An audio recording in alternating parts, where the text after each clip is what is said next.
માર્ગદર્શક સિદ્ધાંત છે એ છે રાજકીય અને વિદેશી નીતિ વિષયક સિદ્ધાંતો.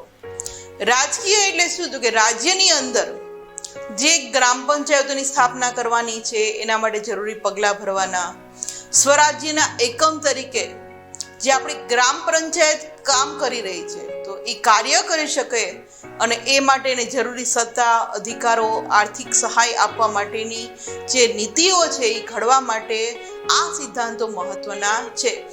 આપણો ભારત દેશ છે એ ગામડાઓનો બનેલો દેશ છે.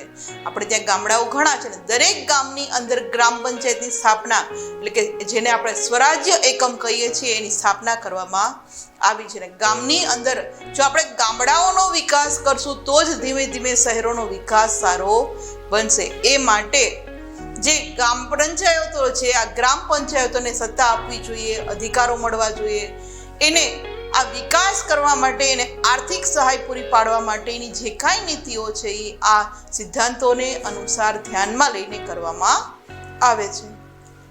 રાજ્ય સેવાઓમાં રાજ્ય સેવાની અંદર વાત કરીએ તો ન્યાયતંત્રને કારોબારીથી અલગ અને સ્વતંત્રતા કરવા પગલાં ભરશે.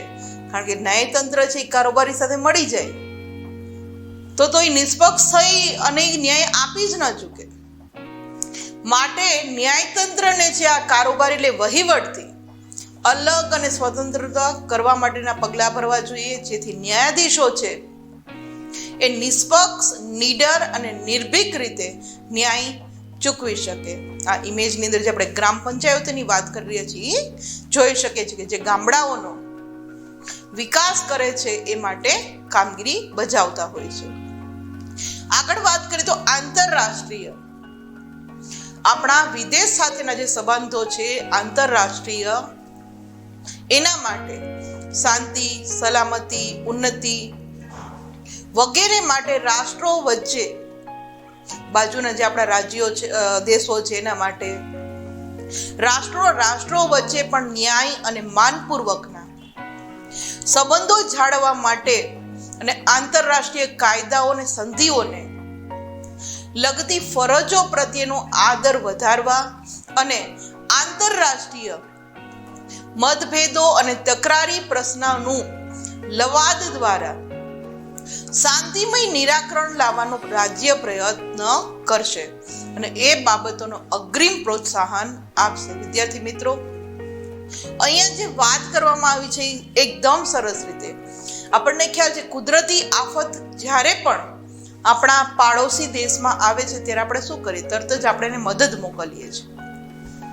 શા માટે?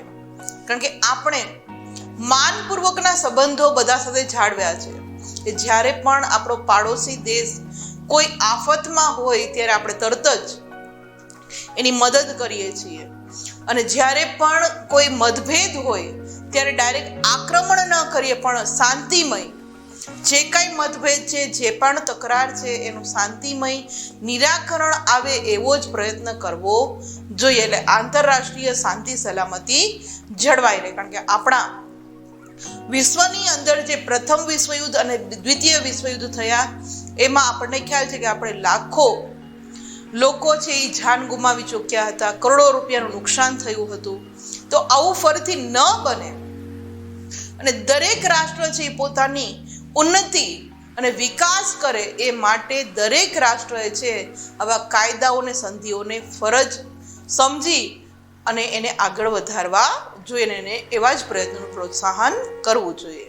જે આ ઇમેજની અંદર આપણે જોઈ શકીએ છીએ કે જેના માટે આપણા સંયુક્ત રાષ્ટ્ર સંઘો છે કે જેને આપણે યુએન કહીએ છીએ, યુનાઇટેડ ઓફ નેશન, એ આ પ્રમાણેની કામગીરી કરે છે કે દરેક રાષ્ટ્રને કંઈ પણ મતભેદ હોય તો એનું શાંતિથી નિરાકરણ લાવવું, ન કે આક્રમક રીતે ડાયરેક્ટ એની ઉપર આક્રમણ કરી અને એ દેશને નુકસાન પહોંચાડવું.